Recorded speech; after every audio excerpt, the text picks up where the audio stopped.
She had no intention of causing a scene, yet here she was, standing in the midst of one. Layla, a 14-year-old girl with earbuds dangling from her pocket and a backpack slung over her shoulder, was just trying to get to school. A regular weekday morning in Washington, D.C., the sounds of commuters murmuring and papers rustling filled the subway car. Dupont Circle's platform was packed, a sea of people squeezed together, each person fighting to hold on to a moment of calm in the madness. But Layla's morning would unfold in ways she could never have imagined. As the train's doors slid open, she stepped inside, scanning the crowded car for a seat. She wasn't searching for anything special, just a place to sit and settle in. Her gaze fixed on an empty seat nestled between two strangers. There was just one thing in the way, a large purse resting on the seat. The woman beside it, a middle-aged stranger, sat without moving it, eyes fixed on the window. Layla hesitated but approached anyway, offering a polite smile. "Excuse me, ma'am, may I sit there?" The woman didn't even look up. "It's taken," she snapped, pulling the purse closer, almost as if Layla's mere presence was a threat. The air in the car seemed to shift. There was a tension now, palpable and thick, spreading quickly despite the silence. Layla stood frozen for a moment, scanning the other passengers. Their eyes darted away, their faces a mixture of discomfort and uncertainty. No one spoke. Not one person moved to intervene. Layla remained still, her voice cutting through the silence as she softly responded, "There's no one here." The words felt small but filled with quiet defiance, enough to make the space between them crackle. The woman's lips pressed together into a tight line. "I said it's taken," she repeated, her voice rising with more force. "Go find another seat." Layla didn't flinch. She wasn't going to back down, not this time. This wasn't just about the seat anymore, it was about something deeper. But she stayed silent, standing her ground, her resolve louder than any argument. The subway car felt different now, no longer just a means of transportation. It was a stage. And without knowing it, Layla had just stepped into the spotlight. Someone had begun recording. "What's the problem here?" a man finally spoke, his voice carrying the authority of someone unwilling to let things go unnoticed. The woman's gaze snapped to him. "It's my seat," she said, defensive, her tone sharp. "I have the right to decide who sits here." The words hung in the air, a thinly veiled admission of her unwillingness to move. She hadn't intended it, but her defensiveness made it clear. She was the one causing the disruption. Passengers exchanged looks. Some appeared surprised, others just tired of seeing this play out yet again. There was no immediate response, but the shift in their body language spoke volumes. Layla's cheeks burned, but she didn't let her gaze drop. Her posture was tall and firm, her backpack still draped over one shoulder. She stood there, still as the train rocked beneath her. Time seemed to pause, the tension in the car suffocating yet strangely electric. But something about this moment felt different, like the calm before a storm. The air crackled with an energy that told everyone this wouldn't end quietly. The train moved steadily through the tunnels, the rhythmic hum of the wheels barely masking the heaviness in the atmosphere. Those who had been avoiding the scene were now watching, drawn into the unfolding drama. Layla stood unwavering, her presence quiet but resolute, a silent challenge to the woman's authority. The woman, Cynthia, wasn't backing down. "I don't know why you're still standing there," Cynthia sneered, her voice thick with irritation. "There are plenty of other places to stand." Layla didn't immediately respond. She just stood there, her fingers twitching around the strap of her backpack, betraying the tension she was feeling. She took a step back, just enough to breathe, not giving an inch but giving herself space. Across the aisle, a young man shifted in his seat, pulling out his phone. His screen flickered to life, the camera capturing every second. Cynthia's eyes narrowed as she noticed him. "You're recording this for what?" "For accountability," the young man replied calmly, but his tone had a bite. "People should see this." "See what?" Cynthia scoffed, crossing her arms as if trying to shield herself. "A spoiled teenager thinking she can get whatever she wants?" That remark struck a chord. A woman in scrubs, sitting a few rows away, finally spoke up. "It's not about the seat," she said, her voice cutting through the air. "It's about how you're treating her." Cynthia's eyes flicked nervously across the car, seeking someone, anyone, to back her up. But the passengers who met her gaze only stared back, their expressions quiet but filled with unspoken disapproval. Cynthia flushed, a mix of anger and embarrassment clouding her features. Layla took a deep breath, her voice calm despite the tremble she felt inside. "I didn't mean to cause trouble," she said softly. "I just wanted to sit down." Her words, simple but heavy, hung in the air. For a moment, the murmurs died down, as if everyone in the car was processing the weight of what had just been said. Could it really be that simple? But Cynthia wasn't ready to let it go. "This generation," she muttered loudly, shaking her head. "No respect. No patience. Always playing the victim." Layla's jaw tightened, but she didn't respond.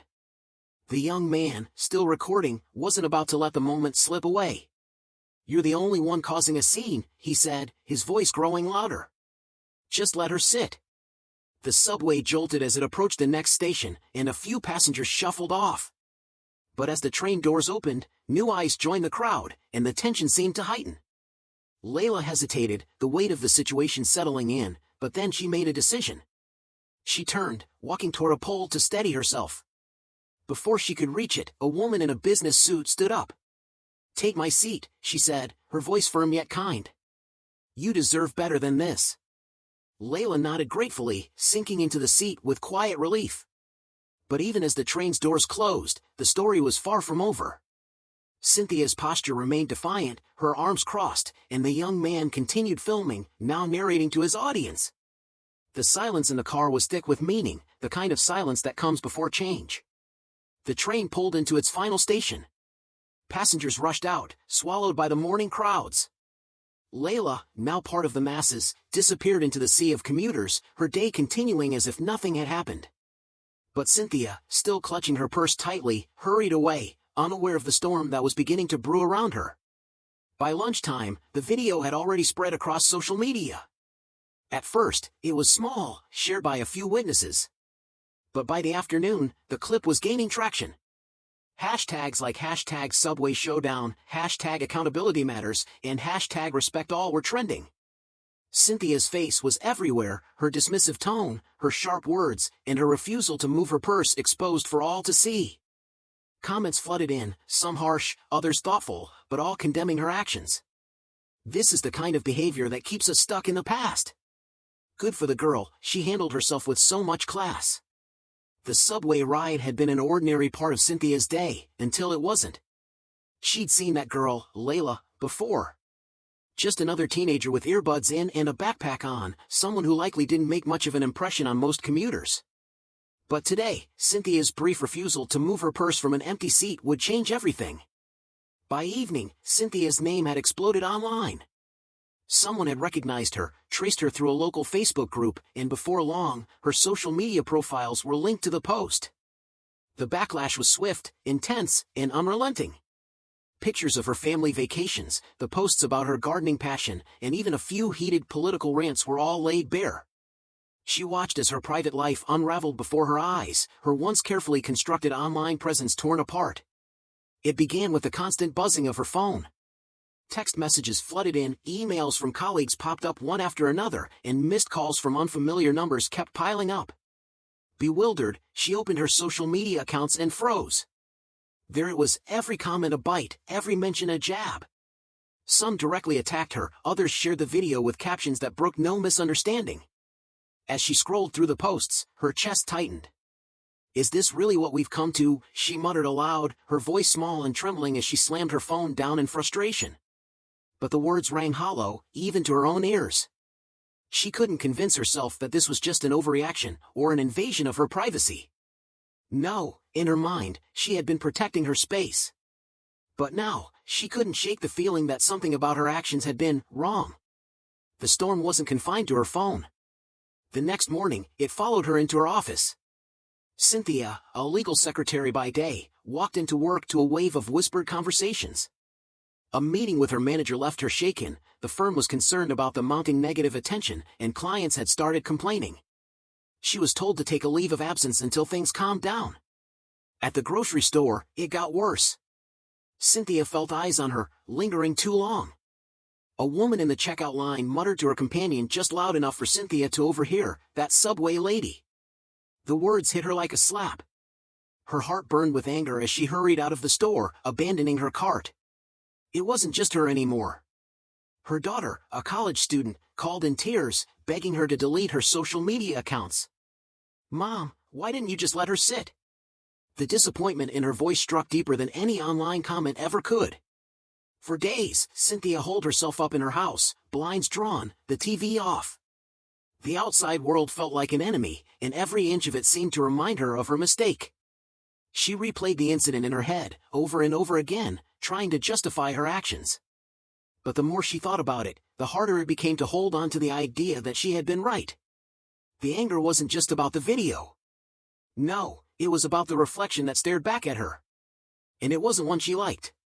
For Layla, the subway incident had been nothing more than an awkward, uncomfortable moment. It wasn't her first encounter with dismissive behavior, but it wasn't often that something like this left such a lasting impression. By the time she arrived at school, she'd already pushed it to the back of her mind, shifting her focus to a science quiz and a lunchtime debate with friends about the best flavor of chips. But that evening, sitting on the couch next to her mom, scrolling through her phone, the weight of the moment hit her all over again. A notification popped up, a post from a classmate tagging her in a video. Curious, she clicked. The caption read, "Look at this queen staying calm under pressure," followed by a slew of fire emojis. Her heart skipped a beat. She pressed play. The video unfolded in front of her eyes, her own image standing tall in the subway car. Her quiet defiance, captured from multiple angles. Her voice, barely audible, but unmistakably calm, cut through the air. The comments beneath the video poured in, a flood of praise for her poise, condemnation for the woman's behavior, and even personal stories from others who had faced similar situations. Wow, so much grace for someone so young. This young girl is going to change the world someday. Reminds me of something that happened to me last year. I wish I'd been as brave. Layla froze, her fingers gripped tight around the phone. Her heart pounded. She wasn't ready for this. Her mother, sitting nearby, noticed her reaction and leaned in. "What's wrong, sweetie?" she asked, her voice soft with concern. She glanced at the screen, her eyes widening as she saw the video and the rapidly climbing view count. "Is that you?" Layla nodded slowly, a mix of surprise and unease on her face. "I didn't even know someone was filming." Her mom, ever the steadying presence, placed a comforting hand on her shoulder. "You handled yourself beautifully. I'm proud of you." But Layla couldn't shake the sense of being exposed. The video had turned a private moment into a spectacle. As the video spread, the messages poured in. Some were from strangers offering their support. Others came from classmates, suddenly eager to be her friend. Even a local reporter reached out, asking for an interview. But Layla wasn't sure how to feel. She was grateful for the kindness, but she also felt like her privacy had been ripped away. She'd always been a quiet person, more comfortable expressing herself through writing than speaking. Now, people were looking to her for answers, for leadership, expecting something from her she wasn't sure she could give. One evening, as she sat at her desk, staring at a blank page in her notebook, her mom knocked gently on the door. "You okay?" she asked, stepping inside. "I don't know what to say," Layla admitted, her voice filled with uncertainty. "Everyone's expecting me to. I don't know, do something." Her mom sat on the bed, nodding thoughtfully. "You don't have to do anything you're not ready for. But if you feel like this is an opportunity to say something meaningful, then speak your truth. People are listening because you stood up for yourself. That's powerful." Those words lingered in Layla's mind long after her mom left the room. That night, she began to write, not for the public, but for herself. She wrote about the subway, about the tension she'd felt, and the moment she decided not to move. She wrote about what it meant to be seen, to be heard, and to stand tall even when the world seemed determined to shrink her. What started as a personal reflection slowly blossomed into something more. Her words, once confined to the pages of her notebook, began to spread, sparking conversations she never expected to be a part of. The video continued its journey across social media platforms, sparking heated debates on talk shows and conversations everywhere. Podcasts. Community forums. The conversation stretched far beyond Cynthia and Layla, unfolding into something much larger, a collective reckoning. It became about all the moments like this one, the countless instances of subtle prejudice and everyday bias that went unnoticed, unfilmed, or unspoken. Layla's words, shared in a post her mother had encouraged her to upload, found their way to thousands. Sometimes standing still is the loudest thing you can do, she wrote. A short post, but with a power that resonated deep within the hearts of those who read it. In the comments, stories began to pour in, each one unique but tied together by the same thread of resilience in the face of prejudice. A man in California recalled a time in the 1970s when he had been denied service at a diner. He never spoke up, but now, all these years later, he wished he had. A teenage girl from Texas shared a moment in her school cafeteria when she was told to leave a table because, according to someone else, her kind didn't belong there. These weren't grand, dramatic tales. They weren't the kind of stories that made the news. But they were real. They painted a picture of a world still struggling with its biases, still haunted by its unacknowledged injustices. Meanwhile, Cynthia was watching it all unfold. She had hoped to dismiss the outcry, chalking it up to nothing more than a mob mentality. But as she read the stories linked to Layla's post, something inside her shifted. These weren't just faceless strangers complaining. These were human beings.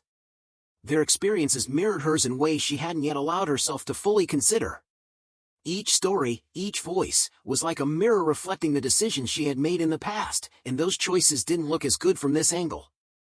One afternoon, while scrolling through the latest comments, Cynthia paused. A video caught her attention. It was a clip of Layla, standing at a local community event, reading an excerpt from her writing. Her voice was steady, her words clear and thoughtful. "I didn't want to be a symbol," Layla said. "I just wanted to sit. But sometimes, what we want doesn't matter as much as what we need to do. I stood still because I couldn't move forward otherwise. And maybe that's something we all need to think about. When to stand. When to sit. And when to make room for someone else." Cynthia felt a lump form in her throat. She closed her laptop, her hands trembling slightly. For the first time since the subway, she allowed herself to truly reflect, not just on that single incident, but on all the smaller moments in her life, the choices and assumptions that had led her here. It wasn't easy. The truth wasn't easy. But it was a start. In the weeks that followed, Cynthia reached out to Layla. She used a mutual acquaintance to make contact, but it wasn't an apology, not exactly.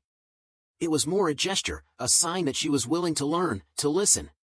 Layla, ever thoughtful, agreed to meet her. But she made it clear, forgiveness didn't mean forgetting. Their conversation was brief, but powerful. It planted seeds of understanding that neither could have imagined in that moment on the crowded subway. But what neither Cynthia nor Layla could have anticipated was how their story would ripple out, sparking a movement far beyond the two of them. The ripple effect was undeniable. It was more than just a single event, more than just their individual lives. It reached into the corners of everyday existence, pushing others to confront their biases, share their own truths, and take steps toward a world where everyone had a seat at the table. Months passed, but the impact of that subway encounter continued to echo. Layla's voice, once soft and uncertain, became a steady, quiet force in conversations about respect and accountability. She never sought fame, but her words resonated with those who were ready to challenge the biases they had lived with for so long. Her story was featured in a local newspaper, then on a national morning show. Each time, she said the same thing. It wasn't about making a statement. It was about standing in my truth. If that helps someone else, then I'm glad for it. For Cynthia, the path forward was less public, but no less transformative. She began attending workshops on implicit bias and volunteering at a local community center. The first time she walked into one of those meetings, she felt small, exposed, like everyone there could see the version of herself she was trying to leave behind. But she stayed. She listened. She learned. And with every step, she felt a little more like she was becoming the person she wanted to be. One day, while organizing books for a community library program, she came across a notebook filled with handwritten stories from local teens. One of those stories was Layla's. As Cynthia read Layla's words, she didn't just see the girl she had dismissed. She saw the courage it had taken to stand still, to refuse to move when the world around her demanded it. For the first time in a long time, Cynthia felt hope, not just for herself or Layla, but for what could happen when people choose to face their reflections and change. The broader impact of their story wasn't measured in hashtags, in likes or views. It wasn't about social media buzz. It was about the small, quiet ways it shifted the world. In classrooms, kids talked openly about fairness and kindness. On subways, passengers were more likely to offer their seats without hesitation. In homes all across the country, families shared stories they had kept hidden for too long, finding healing in the telling. Months later, at a community event, Layla stood at a microphone, her notebook in hand. She read a new piece, one that reflected her journey and the unexpected role she had come to embrace. "Sometimes the hardest thing is to speak up," she said. "Other times, the hardest thing is to stand still and let the silence speak for you. But either way, the courage to face what's wrong and make it right, that is what changes the world." She looked out at the crowd. Her eyes met Cynthia's. The older woman gave a small, tentative nod. It wasn't much, but it was enough for now. As the event ended, Layla stepped off the stage, surrounded by her family and friends. She smiled, feeling a peace she hadn't expected. Her story wasn't over. It was just one part of a larger conversation that would continue to grow. And for everyone who heard it, the message was clear: the smallest actions, the quietest stands, and the simplest truths could ripple out and make a difference. Layla's story reminded us of the power of kindness, accountability, and courage in everyday life. It challenged us to reflect on how we can make space for others, speak up when it matters, and confront the biases we all carry. And as for the world? Well, it's still waiting for us to take that next step, to choose better, and to build a better future, one moment at a time.